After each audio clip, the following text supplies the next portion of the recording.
Nalazim se u bazi specijalne antiterorističke jedinice, najelitnije jedinice Ministarstva unutrašnjih poslova Republike Srbije.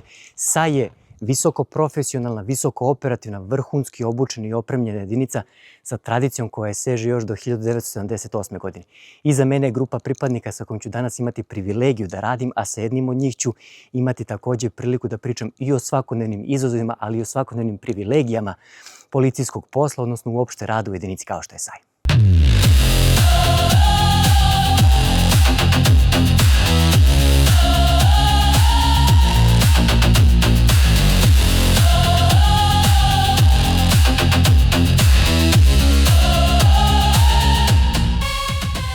Pored mene je pripadnik specijalne antiterorističke jedinice u konfiguraciji opreme koja se u jedinici najčešće upotrebljava za dejstva u urbanom okruženju.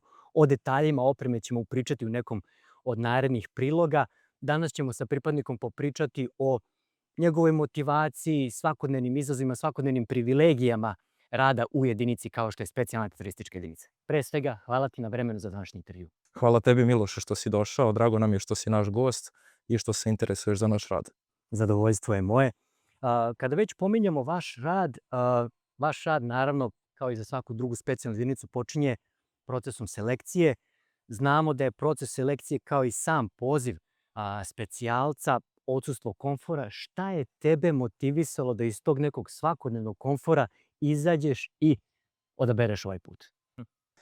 Pa moj najveći motiv je bio to što sam oduvek hteo da budem deo jedinice koja je sinonim za profesionalizam, za disciplinu, za vrhunsku obuku. Uvek su me privlačili ti neki izazovi za koje moraš da si iznad proseka, kako fizički, tako i psihički. Uvek sam hteo da se bavim nečim što može mali procenat ljudi da radi. A smatram da je rad u specijalnoj antiterorističkoj jedinici prilika da se svakodnevno usavršavam, unapređujem, stičem nova znanja i veštine, a na kraju ono najbitnije da budemo u službi svoje zemlje i građana na neki najodgovorniji način.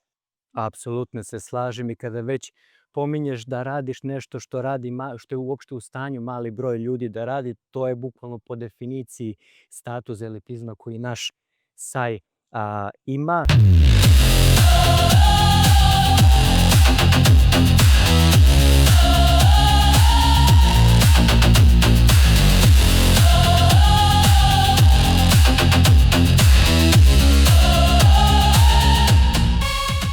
Kroz proces selektivne obuke svakodnevno se suočavaš sa odsustvom komfora i tu je vrlo važna psihička motivisanost i stabilnost kandidata da pobedi sve te svakodnevne teškoće. Šta je tebe konkretno održavalo na tom putu kroz proces koji traje dobra 3 meseca?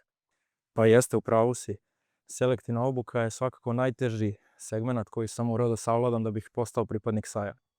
Ali sam sve vreme imao jasan cilj ispred sebe i baš u tim nekim najtežim trenucima sam vizualizovao taj cilj i podsjećao sebe zašto sam tu. Ono što je meni još pomoglo je da nisam razmišljao koliko je ostalo do kraja obuke. Znaš i sam kada čuješ da ima 30 dana do kraja obuke, nije ti baš svejedno. Tako da bio sam skoncentrisan na te zadatke koji su trenutno ispred mene da ih izvršim na najbolji mogući način, a svaki dan koji sam završavao me samo motivisao da nastavim dalje. Rad u jedinici kao što je SAJ nosi mnoštvo izazova, ali isto tako nosi neke privilegije. Dotaći ćemo se obe strane medalje.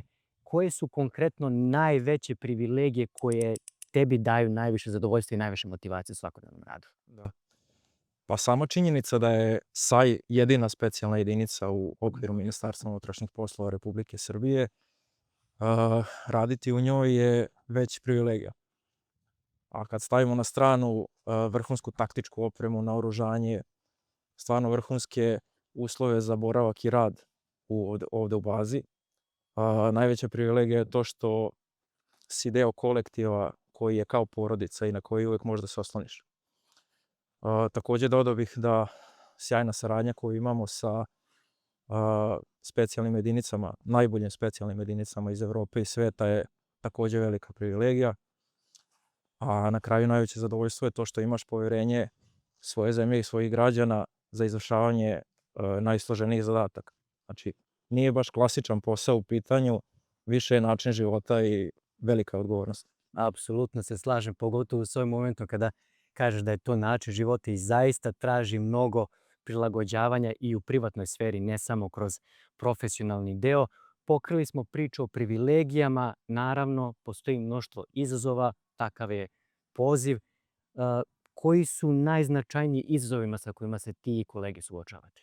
Pa svakako da je najveći izazov održati taj vrhunski nivo obučenosti i utreniranosti kako bismo mogli da odgovorimo na najteže bezbednosne zadatke za koje će naša država primarno da angažuje SAJ.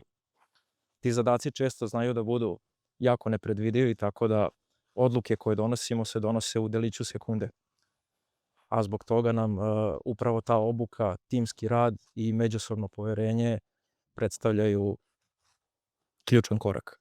Definitivno i dok pričaš o obuci, verujem da će gledalci imati prilike ne da vide, ali da čuju preko naših mikrofona da se upravo na delu strelišta sprovodi obuka svakodnevno i intenzivno. Kroz svoje odgovore uspeli smo da deo svakodnevnice rada u specijalnoj antiterorističkoj jedinici približimo našim gledalcima, pokazali smo obe strane medalje.